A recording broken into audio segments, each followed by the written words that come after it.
الله المتابعين الحلوين.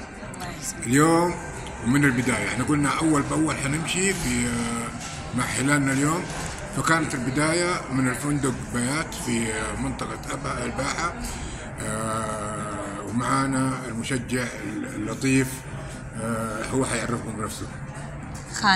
خالد. ونعم خالد، أنت من سكان المنطقة هنا؟ لا، من جيزان. من جيزان، وجاي من جيزان عشان تحضر للزعيم. ما شاء الله تبارك. كم مباراة حضرت للزعيم؟ كثير، حضر في جدة وفي الرياض. ماشي، كم يعني؟ فوق 10 مباريات. 10 مباريات. طيب تقدر ابغاك تنافسني على الرقم، انا 184 من تبوك، ابغاك تنافسني، ايش رايك؟ ان شاء الله. ممتاز. طيب دام للهلال اكيد. طيب ايش احسن مباراة تتذكرها للهلال انت حضرتها وكان لها تاثير في نفسك؟ طيب والله كل المباريات انا عندي تاثير للهلال. كلها تاثير للهلال.